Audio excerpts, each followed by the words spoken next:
A história de vida das pessoas pode ser muito difícil.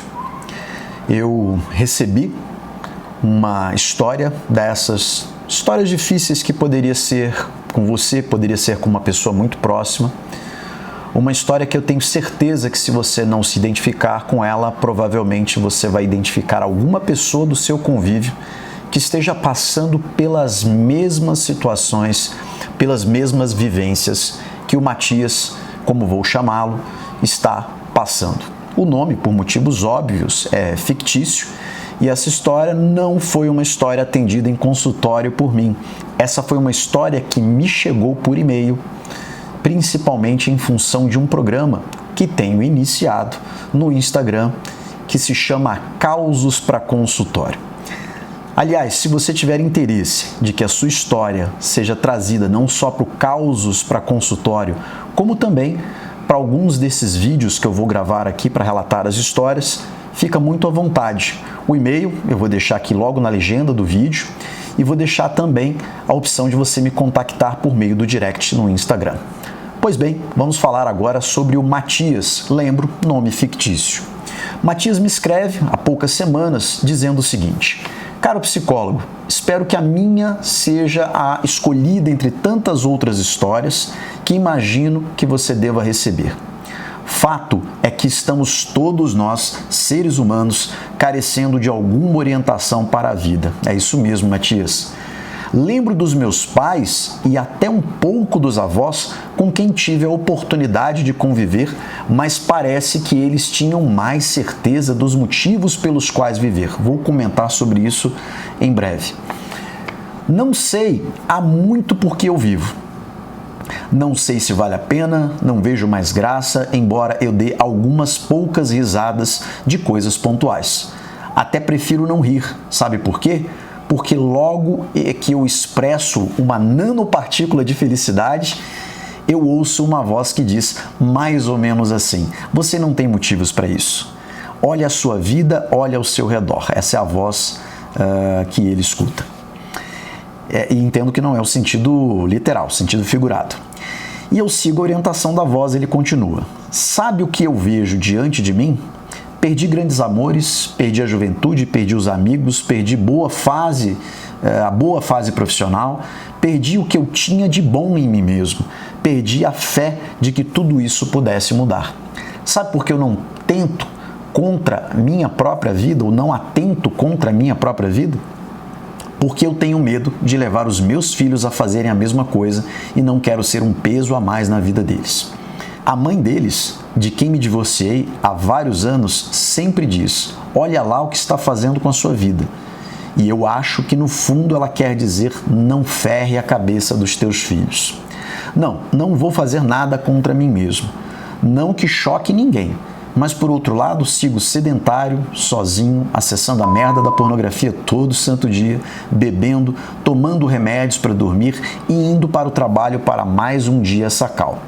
O dia para mim é cinza. Já tentei limpar as lentes dos meus óculos, já me enganei em algumas propostas de mudanças, mas passou. Tenho 45 anos, sou hipertenso, diabético, com o joelho arrebentado, mas o pior é a minha cabeça. Não sei para onde ir. Me dá uma luz, irmão. Estou cansado disso tudo, sentado no trono de um apartamento com a boca escancarada, cheia de dentes, esperando a morte chegar. E aqui ele cita um trecho de uma das músicas do Raul Seixas. Muito bem. Caro Matias, primeiro eu começo te dizendo que a sua história é extremamente interessante, eu jamais deixaria de falar sobre ela. E eu tenho certeza que muita gente aqui que está ouvindo a sua história vai se identificar, ou vai identificar outras pessoas que passem por alguma coisa muito parecida como essa que você está vivendo. Todos nós, Matias, e aí eu me incluo, precisamos de orientação. E não por acaso, cada um procura a sua bússola para seguir o seu caminho. Tem quem procure a filosofia, tem quem procure a psicologia, alguns procuram ensinamentos no judaísmo, no cristianismo ou outra proposta religiosa, mas de alguma forma nós reconhecemos, buscando essas áreas de conhecimento, que nós temos uma incompetência para seguirmos equilibrados do ponto de vista emocional nessa vida diante de tantos desafios. De alguma forma, nós percebemos que nós temos uma carência de entendimento ou de ensinamento sobre o que devemos tratar, e essas áreas do conhecimento que são essenciais para a vida, elas vêm nos suplantar nesse sentido. Os filósofos, por exemplo, desde os pré-socráticos, já têm versado sobre algumas das questões que são questões que tanto nos angustiam. Parmênides de Eleia, por exemplo, chama a atenção para as alterações que são observadas no dia a dia, como, por exemplo, a queda das folhas de uma árvore. O filósofo atribui que são modificações superficiais essas quedas de folhas, que não alteram a essência primordial daquele ser. Ou seja, a árvore não deixa de ser árvore porque seus ramos, porque suas folhas caíram durante o outono. E quais são as possíveis construções que nós podemos fazer a partir disso? Que nós podemos refletir a partir de um filósofo como o filósofo Parmênides? Como utilizar esse conhecimento que vem lá de trás, entre o século VII e século V? Bom, nós podemos utilizar de várias formas. Você mesmo volta à sua história quando você menciona os seus pais e avós e entende que eles, de certa maneira, pareciam ter mais certeza dos motivos pelos quais viver.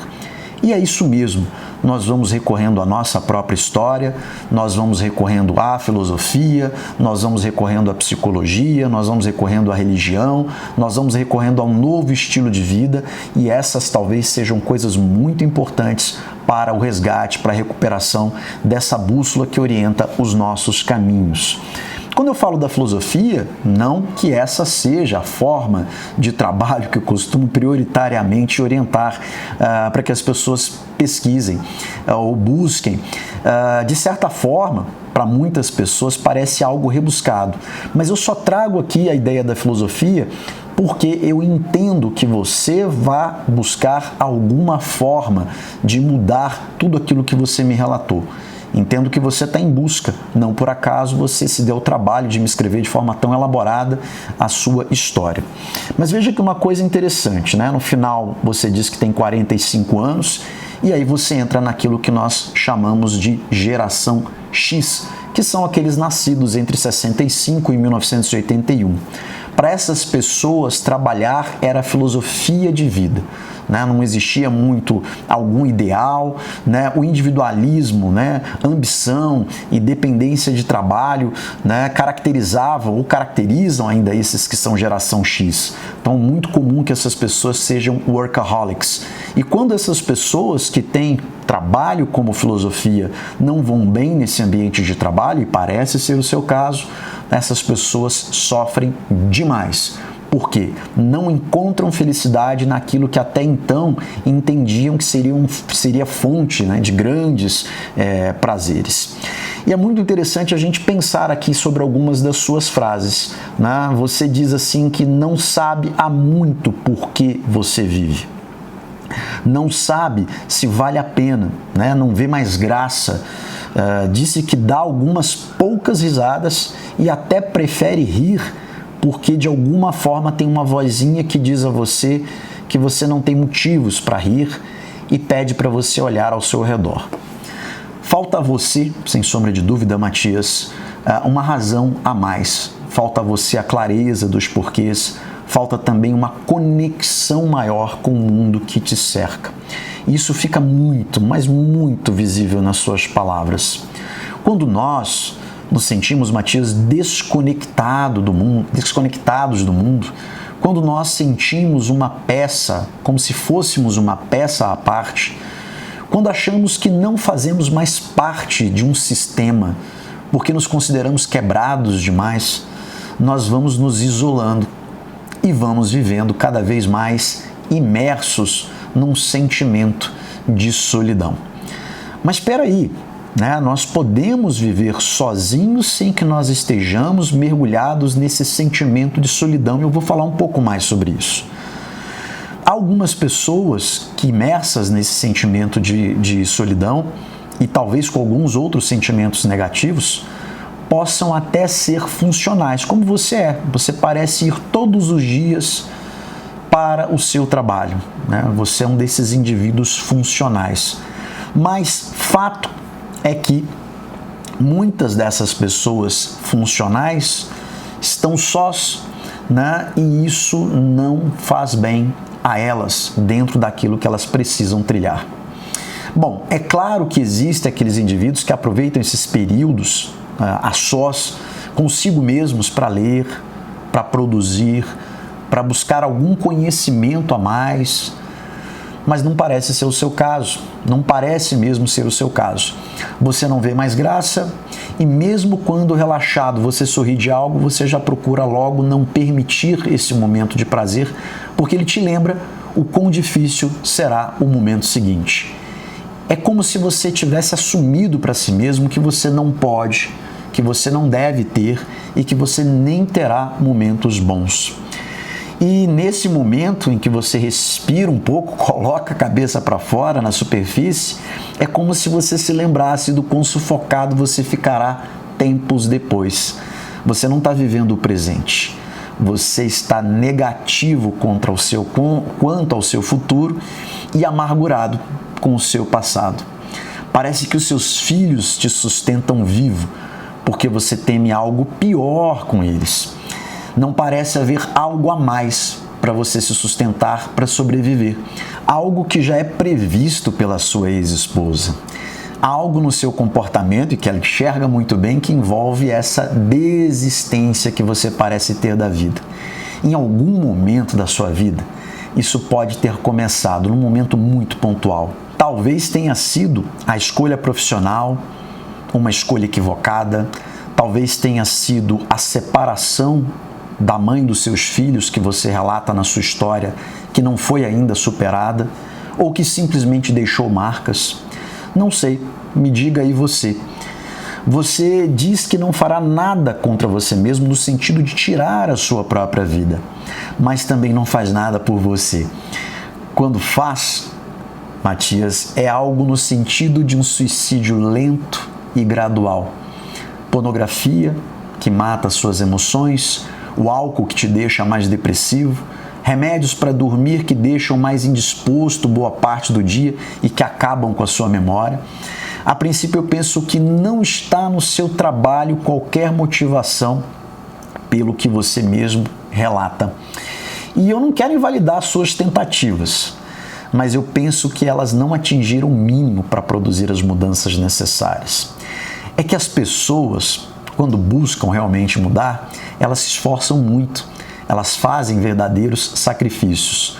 Por uma semana, 2 semanas, por um mês, por vários meses, por anos às vezes. E talvez você não deva começar essa mudança por você, mas pelos seus filhos que precisam de um exemplo melhor do que aqueles que eles estão recebendo. Me desculpe a sinceridade, a dureza dessas palavras, mas eu digo isso mais com o intuito de lembrar você que você pode sim ser alguém bem melhor do que você é. Depende de você, eu diria sim e não. Você precisa dar os passos nas direções certas, precisa buscar apoio da família, dos amigos e de profissionais especializados.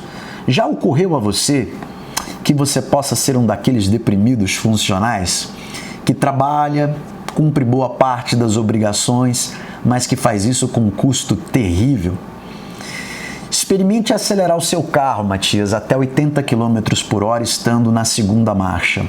A depender do veículo, você vai conseguir e talvez até consiga manter essa velocidade, mas com grande custo, com grande esforço, com grande rotação do seu motor. Entende? Você, como carro, está forçando o seu motor agora, não tendo tratado alguma coisa que está te acompanhando já há bastante tempo e que faz com que você veja esse dia cinza e que faz com que você não veja mais graça em cada uma das coisas que fazem parte de você. Em linhas gerais, se eu tivesse que te dizer alguma coisa para realmente mudar o seu comportamento, eu te diria que você deveria considerar em primeira mão procurar profissionais especializados. Em primeiro lugar, um psicólogo clínico, em segundo lugar, um psiquiatra. A psicoterapia combinada com a medicação, ela pode trazer muitas mudanças em relação a você.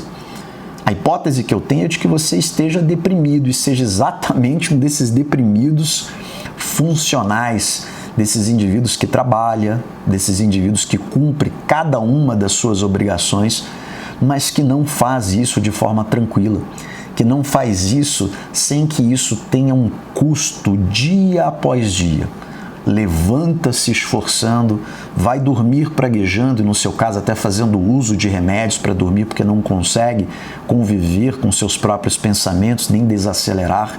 A bebida parece fazer parte diariamente da sua vida, alguma coisa que não te ajuda porque te joga um peso, uma depressão para o dia seguinte, como algo naturalmente presente, no consumo ou com um efeito, vamos dizer assim, pós-bebida. E aí você vai seguindo, patinando pela vida com grande dificuldade. Mas esses profissionais, insisto, psicólogo e psiquiatra, podem te ajudar consideravelmente. Provavelmente, com esse psicólogo, você vai traçar uma série de objetivos de mudança de vida. E quanto ao psiquiatra, provavelmente ele vai te orientar a você abandonar essas medicações, não necessariamente de uma hora para outra, mas vai te orientar a abandonar essas medicações que você já deve estar usando há algum tempo, que você utiliza para dormir. É lamentável, mas algumas pessoas vão uma vez a um psiquiatra, pegam lá uma determinada receita e continuam renovando essa receita dia após dia como se aquilo fosse alguma coisa normal. Alguns medicamentos utilizados a longo prazo podem trazer danos irreversíveis para o seu funcionamento cerebral e vale a pena você conversar sobre isso com o psiquiatra que você vai buscar. A medicação que você utilizaria, muito provavelmente uma medicação antidepressiva, poderia trazer para você um ânimo a mais, uma vontade a mais. A medicação prescrita por esse psiquiatra, possivelmente, muito provavelmente, uma medicação antidepressiva, poderia te ajudar a reduzir essa dor, essa angústia, esse sentimento negativo. Poderia silenciar aquela vozinha negativa que diz para você que você deveria olhar ao seu redor, que está tudo ruim, que está tudo complicado e que você não deveria se permitir um momento sequer para sorrir. E é nesse sentido que essa combinação ela vai trazendo para você uma série de auxílios, uma série de suportes. Certamente, em função desses problemas orgânicos que você relatou, você é hipertenso, você é diabético, você tem aí o joelho com alguma patologia instalada, mas tudo isso hoje, meu amigo, é desculpa. É desculpa para você não fazer aquilo que você deve fazer. Sim, existe atividade física para hipertenso, desde que essa hipertensão esteja, claro, controlada. Sim, existe atividade física, aliás, é mais do que recomendada a atividade física para diabéticos. E sim, existe atividade física para aqueles que encontrem alguma limitação diante de joelho. Eu, por exemplo, possuo uma condropatia patelar, grau 3, pelo menos a última vez que eu fiz uma verificação por ressonância magnética, e ainda assim continuo me mantendo ativo, mas claro, com uma sequência de exercícios que me custam muito, mas que são necessários para que eu me mantenha ativo. Então é uma escolha que você vai fazer.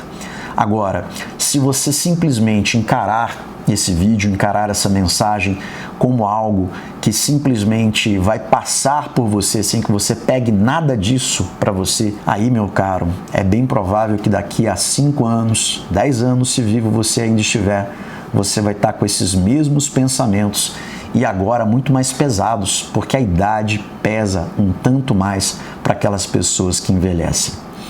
Escuta toda essa mensagem, assista novamente. Para aquelas pessoas que possivelmente tiverem se identificado com a história do Matias, por favor, compartilhe essa história. Compartilhar essa história, comentar aqui embaixo, ajuda o algoritmo a entregar isso para uma maior quantidade de pessoas. E saibam, há mais de 300 milhões de pessoas deprimidas no mundo e muitas pessoas precisam de mensagens como essas. Espero ter ajudado. Um abraço.